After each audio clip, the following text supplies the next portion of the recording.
As the rain danced on the zinc roof of his hilltop villa in Enugu, Obinna Nwoke, one of the wealthiest tech moguls in West Africa, stared through the window in deep thought.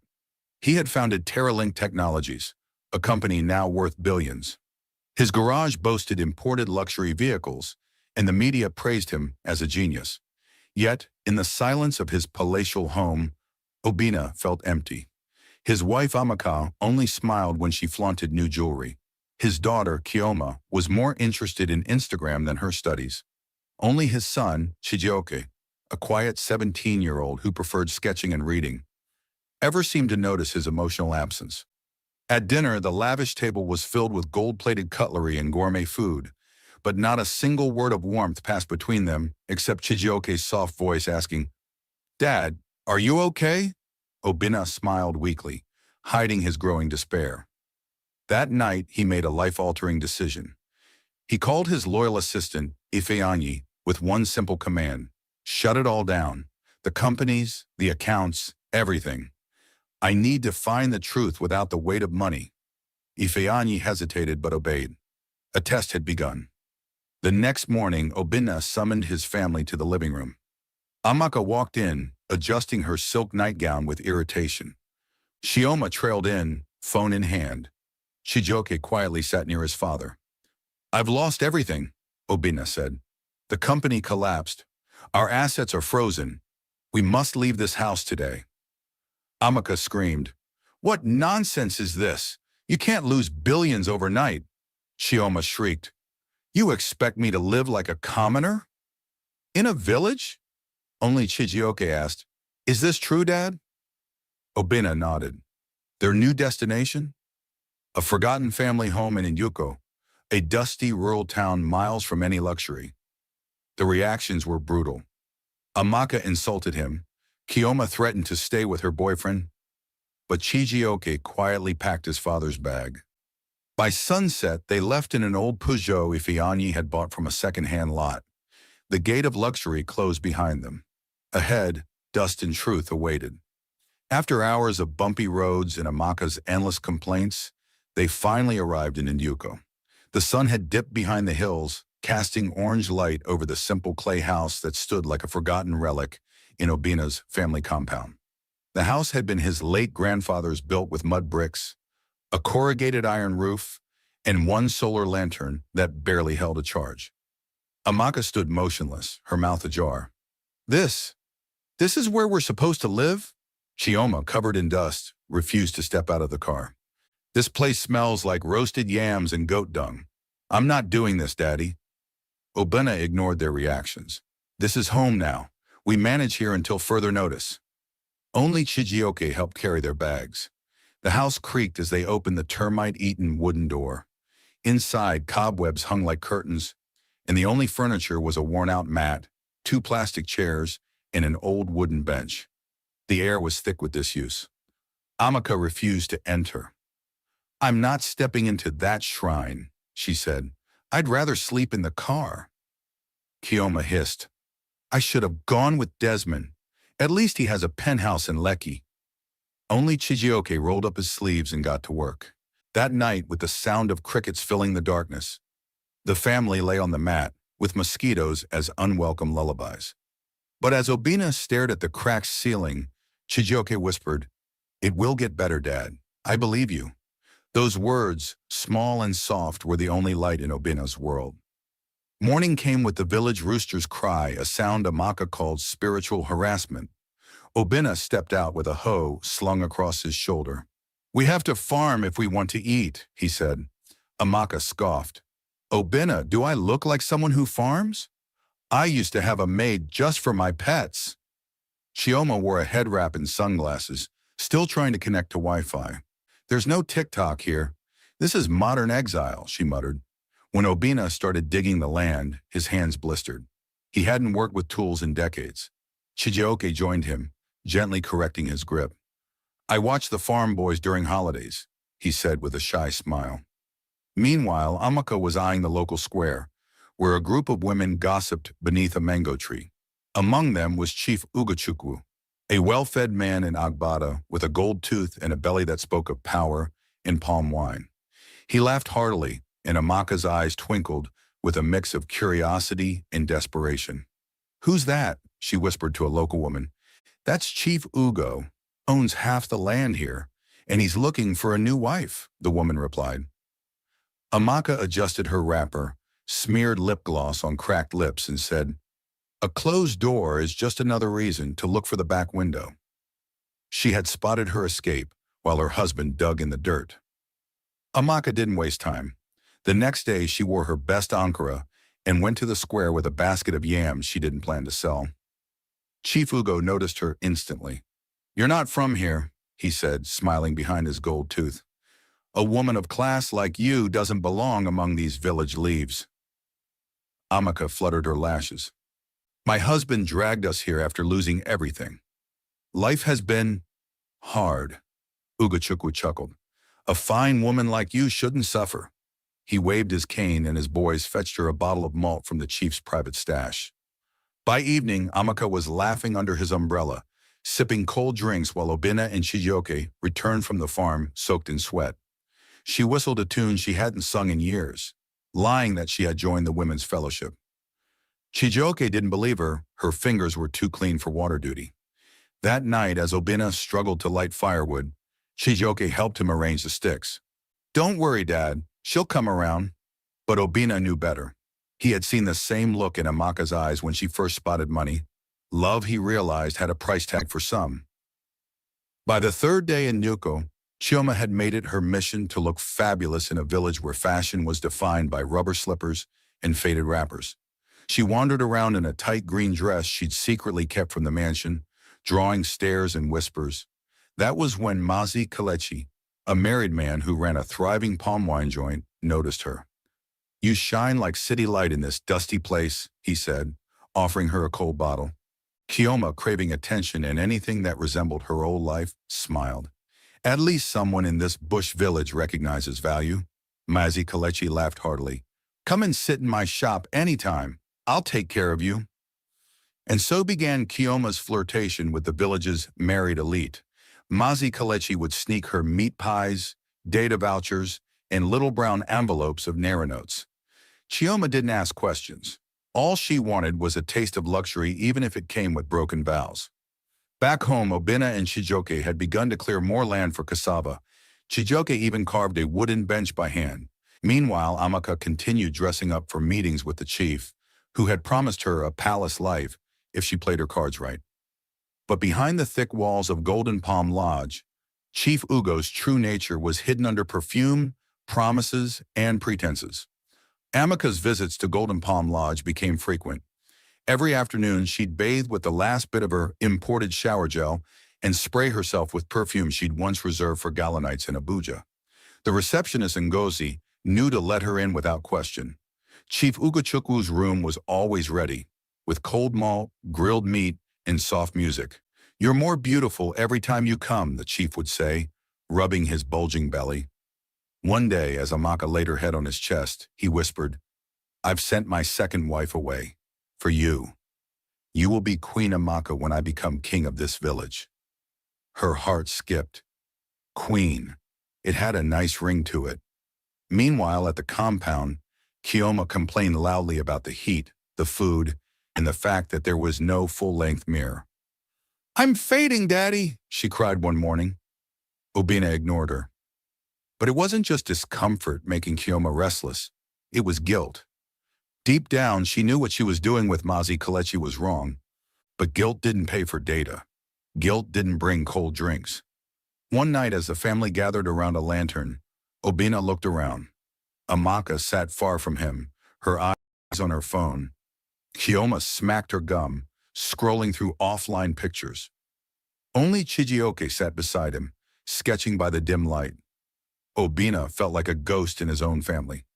Obinna's test was working, but not the way he'd hoped.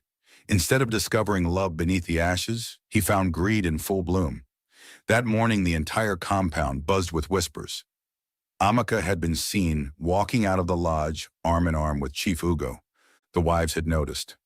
Nneka, Ugochukwu's most vocal wife, stormed into the village square.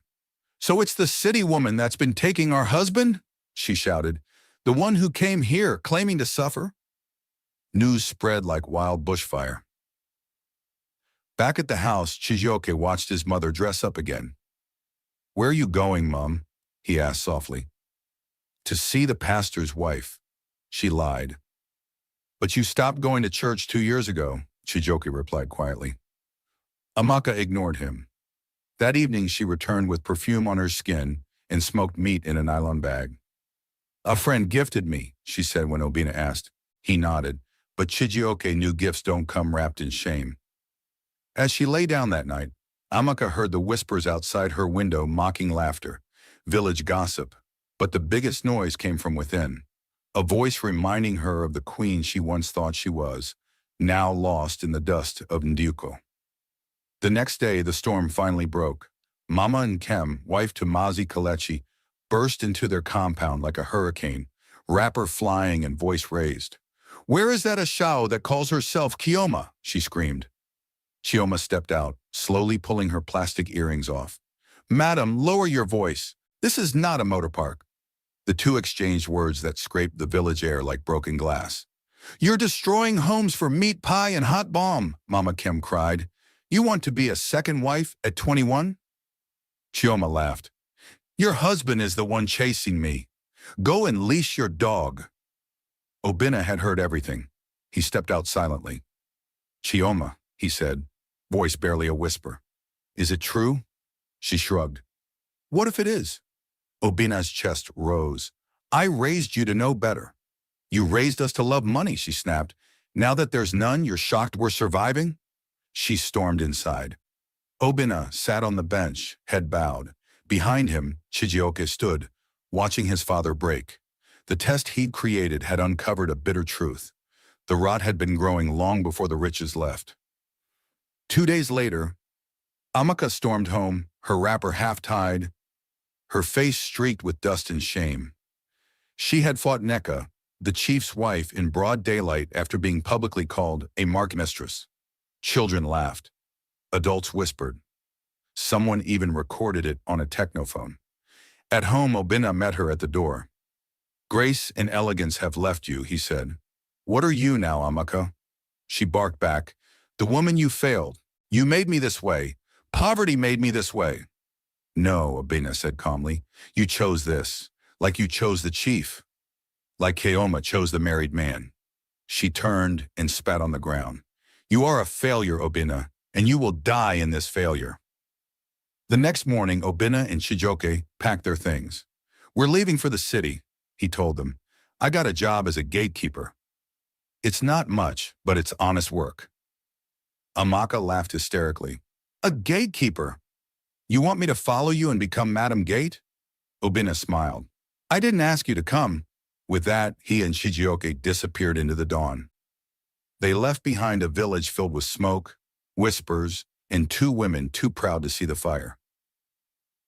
When Obinna and Chijioke arrived in the city, the noise, cars, and concrete towers felt like another world compared to Nduko's dust and silence. They walked for a while before stopping in front of a gated mansion with marble lions flanking the entrance. Chijioke stared at the house. "Whose place is this?" Obinna smiled faintly. "Ours." He brought out a small remote and pressed it. The electronic gate slid open with a low hum. They walked in slowly, Chijioke still confused. Inside, they were greeted by Ifeanyi, the assistant who had orchestrated the entire plan. "Welcome back, sir," he said, bowing. "The staff have been briefed." Chijioke looked around. A swimming pool shimmered in the backyard, and 3 luxury cars gleamed under a garage awning. "I don't understand, Dad," he said. "You said you were broke." Obinna exhaled deeply. "We were never broke, son. I gave up everything for a while to test the people closest to me, to see who loved the man, not the money." Tears filled Chijioke's eyes. "And now?" Obinna placed a hand on his shoulder. "Now we rebuild, just the 2 of us for now." Back in Nduko, Amaka and Chioma believed they had found freedom. Amaka had resumed visits to Chief Ugachukwu until one day she arrived to find his house locked. Word had spread the chief had been arrested for land fraud and fake gold trading. The lodge receptionist, Ngozi, confirmed it with a shrug. "They said the gold chain wasn't even brass. EFCC took him." Amaka's knees gave way. He promised me a house. He said I'd be queen. Chioma wasn't doing any better. Mazi Kalechi's wife had reported her to the village elders. The scandal was now public knowledge. The local youth mocked her as second-hand slay queen, and no one bought her city girl act anymore. With nothing left but their pride in stories, Amaka and Chioma sat under the mango tree one afternoon, staring into the horizon. "I never thought we'd end like this," Amaka murmured. "We're not ending," Chioma snapped. "We just fell behind." They didn't know that Obinna and Chijioke were no longer behind, but far ahead. Word traveled fast. A trader from the city came to Ndioko, talking about a new mansion being built in Asokoro by none other than Obinna Nwoke. The villagers gasped. Grace, overhearing this, laughed bitterly. "The man is a security guard. I know where he is. Don't be fooled." But Uncle Ikenna, a known town gossip, had seen it with his own eyes. Gate or no gate, he walked in like a lion. "That house is his." Amaka refused to believe it until she saw a photo online. Obinna and Chijioke in front of a shining SUV, both dressed in matching caftans. Chioma's mouth fell open. "That's not photoshopped." "I know that background," she said slowly. Reality hit like a truck. "We laughed at them," Amaka whispered. "Mocked them. And now they're back on top." She swallowed hard, pride choking her like dust in her throat. One afternoon, a letter arrived. Simple brown envelope, handwritten. It was from Obinna. Inside was an invitation. Not a revenge note, not a boast, just this. "I built a new home. You are welcome, but not as wife or daughter, only as a guest if you've learned what truly matters. Obinna." Amaka stared at it for hours. Chioma refused to speak. The invitation felt heavier than iron. A chance, but with a price. Days passed. They didn't go. Pride still ruled their hearts like an angry queen refusing to abdicate. "I'm not begging any man," Amaka said, "especially not one who made me suffer." Chioma nodded, but her eyes betrayed her. They had a chance, but chose silence. Months later, Obinna's company, Terralink, announced its IPO. Media outlets called it the biggest tech success in West Africa. Obinna declined interviews. He preferred quiet evenings on his balcony, sipping palm wine beside his son. Chijioke had grown taller, wiser. He helped manage the foundation they created, Home Before Wealth, an initiative supporting broken families and rural education. One evening, as they watched the sunset, Chijioke asked, "Do you miss them?" Obinna sighed. "I miss who I thought they were." Chijioke nodded. "Do you think they'll ever come back?" "If they do," Obinna said, "I'll welcome them. But they must come without pride." In Nduko, Amaka sat beneath the mango tree, wrinkled invitation in her lap. Chioma scrolled through her old photos, now with 0 likes. They had once been queens in mansions, but traded their crowns for gold dust and empty mirrors. Obinna, now king and quiet, had found the crown that mattered most. Peace, purpose, and the son who never left his side. The end. What did you think this story? Was Obinna right to test his family like that? Did Amaka and Chioma deserve a second chance? And what would you have done in Chijioke's shoes? Drop your thoughts in the comments below. We'd love to hear your take on loyalty, pride, and the true meaning of wealth. If you enjoyed this powerful story of betrayal, redemption, and silent strength, give us a thumbs up, share with your friends, and subscribe for more gripping African tales that reflect real-life lessons. Don't forget to turn on notifications so you never miss an episode. Thank you for watching, and remember, true crowns are not worn on the head, but in the heart.